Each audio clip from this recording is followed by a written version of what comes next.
Welcome back. We are still here with our friend, Dr. Stephen Masley. You may have seen him on PBS. We are talking about the Mediterranean Method, his book that comes out December 31st. You can buy it anywhere the books are sold. We're having such a good time and talking about tips and what you can do to be healthier, to reverse heart disease and plaque, which I didn't even know you could reverse plaque. So that's really interesting. But today we're going to talk about the gut-heart connection. We've often talked about the gut-brain connection, so we'll touch on that today, but the gut-heart connection. So I'm really interested to hear about this. And before we do, I have another one of these controversies swirling in my head. We talked to Dr. Stephen Gundry, and he's completely not a fan of beans because of the lectins on beans. So these are proteins that he says, and other people have said, I think the paleo people say this as well, that the lectins can increase leaky gut because they open the tight junctions of the gut wall lining. Right. So But if you are in that camp, they're not all the same. First of all, cooking changes it, and also not all beans are the same. Lentils are softer than other beans. So that's a whole nother but topic. we should get the bean controversy out. What do you think, Stephen? Okay, Have you thought about this? Which has the greatest longevity on the planet. You know, Spain's just now overtaking Japan as number one, and actually Italy's probably going to be number two, and France and Greece will be 3 and 4. So the longest living people on the planet eat a ton of beans. And so what are the benefits of beans? First, they have the highest ORAC score, antioxidation score of any food on the planet. They block oxidation and internal rusting better than anything else. They're loaded with nutrients and fiber and B vitamins, and they're a good source of protein and calcium. I mean, there's so many good things about them, but lectins in beans do block some nutrient absorption, but beans are so rich, they overcome that. Spinach blocks nutrient absorption for some nutrients, but I don't say don't eat spinach.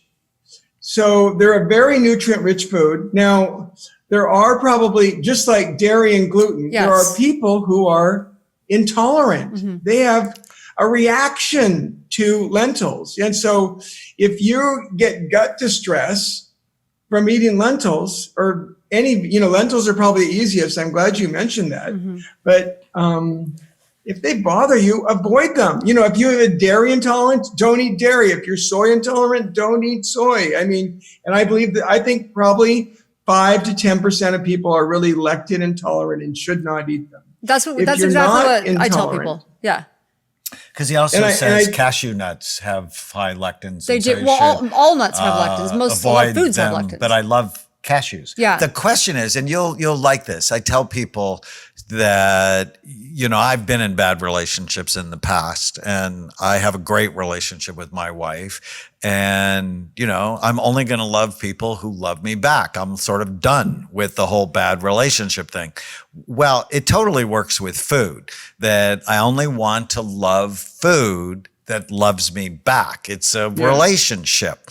And so I guess what I'm hearing is if you love beans, but they don't love you back, you should break up with them. Right. And I love what you said. I love that. I love the way you said that. Yeah. And there are some people, like you said, who are much more sensitive than other people. And that's why one of the things I talk about is, just like other foods, they shouldn't be your staple. I don't make them a staple for people. It's like, eat them in more moderation, eat them in smaller amounts, see how you react to them. If you're one of those people who are sensitive, then there are some people that just rips up their gut. They just can't do it.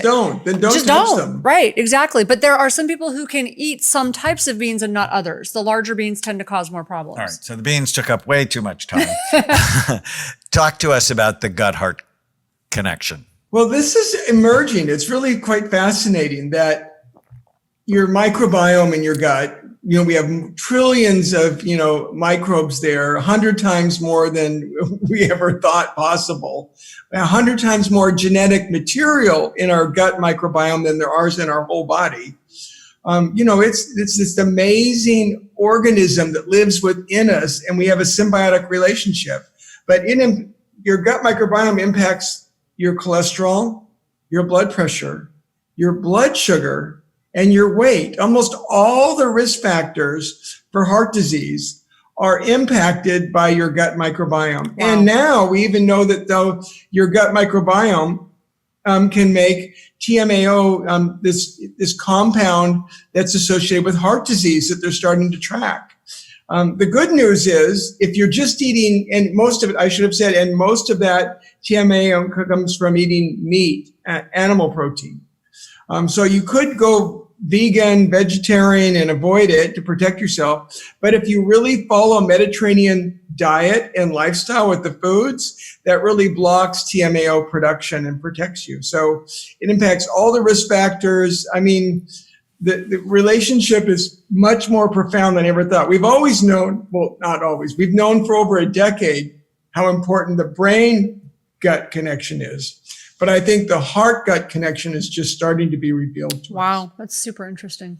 So what can people do to optimize their microbiome? I mean, well, there's some things that really hurt your microbiome. So what things really attack your gut bacteria? Antibiotics. I mean, yes, if you have dying of pneumonia, take your doctor's recommendation. But 90% of the time, I would say the vast majority of people treated with antibiotics probably don't need them. And if we asked our doctor, could I wait and give this a few more days? Would that be safe? I would guess 90% of the time the doctor would say, sure, let's just watch and see how you do and see if you fight it off. Because we know one course of antibiotics messes up your microbiome for over a year. Yep. Wow. Sweeteners, things like Splenda and NutraSweet and all these sweeteners that are in diet drinks and foods have a very adverse effect on your microbiome. So cutting out sweeteners is very important. The biggest factor, so those are two things to avoid. Antibiotics when you can, and not always, obviously, and sweeteners, which we could avoid 100%. But fiber is what feeds your gut. If you don't eat vegetable, fruit, beans, and nut, even if you take a probiotic, they'll starve to death. They have nothing to eat in your gut. So we have to eat fiber to nourish the good bacteria. And almost the more fiber, the better. And also we need some probiotic source. So either it's probiotic-rich foods like organic, plain yogurt and kefir, or kombucha, or sauerkraut, or there's so many miso. There's so many sources that we can now get a probiotic. So fiber and probiotics, and avoid antibiotics and sweeteners. And I think you would dramatically, just right there, you could dramatically change your. There's many more things, but I think those are the key essential steps to have a healthy gut to support your brain and your heart.